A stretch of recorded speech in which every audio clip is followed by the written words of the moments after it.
We know why we're here. To build a new generation of airplanes to connect the world. Airplanes that fly cleaner and farther on less fuel. And make non-stop travel possible to more places. Around the globe, the people of Boeing are working together to bring us together. That's why we're here. You talk too much.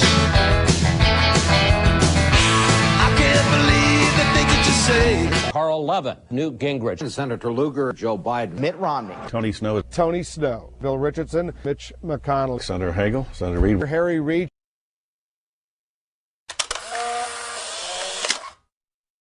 It involves the worst foreign policy mistake in the history of this country. Worse than Vietnam.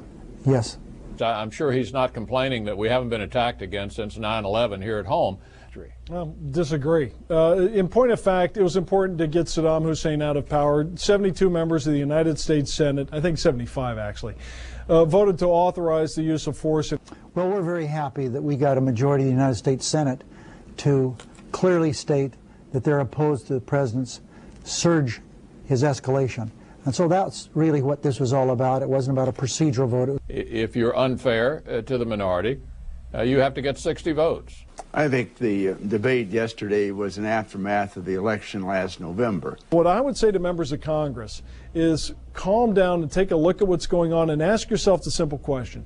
If you support the troops, would you deny them the reinforcements they think are necessary? I've been working with some of my colleagues to try to convince them that that's the way to go, to repeal and restate the president's authority. I think, will be looking at a modification of that authorization in order to limit the mission of American troops to a support mission instead of a combat mission. Down the road, will we consider issues with respect to funding? I think so, but we'll never compromise the ability of American soldiers to protect themselves. So, yes, I'm going to look very carefully at Congressman Murtha's points, and again, you may be open to them. And I'd be open to it. And Republicans from districts that are closely divided, that had to show their constituents that they weren't just wholeheartedly in lockstep with the president, we're voting with Democrats in this. Some Democrats are saying use the power of the purse. Others are suggesting there should be a cap at about 100,000 U.S. troops in Iraq. Where do you stand on these various ideas?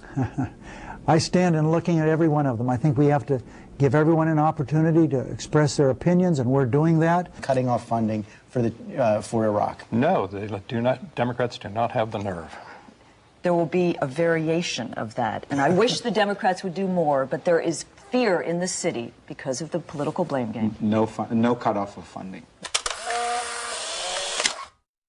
I think we are, if you will, one family of humanity.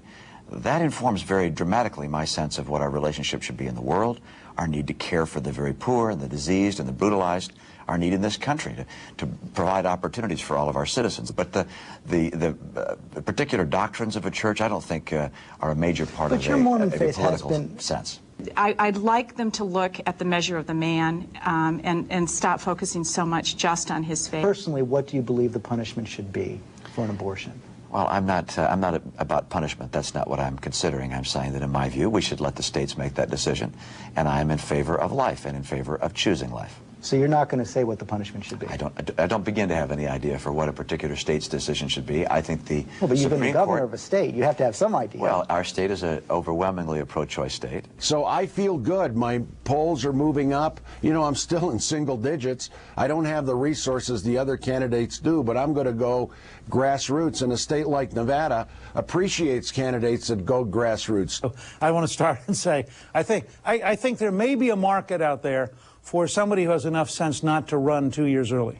Left me, with a fairly high negative. Now, one could argue that shows I'm being very wise not to run. Or it could mean that over time, as people get to see what we've done at the Center for Health Transformation, people may decide that in fact they want to take a second look. I think I'm pretty comfortable relaxing and letting the American people decide, not me. I'll make a decision within a couple of weeks and make that. Is there room for an anti-war candidate in the Republican primary field? Well, I don't and wouldn't consider myself an anti-war candidate if I sought nomination for president of the Republican Party. It's bigger than just the war. We've got entitlement issues, we've got tax issues, we've got environmental issues, health care issues. But isn't there a big difference between the Clinton diplomacy and the Bush diplomacy? Because now you have China, the main sponsor of North Korea, fully engaged. But China was engaged before. It was? Sure. Talk too much. I can't believe the things that you say. Boeing.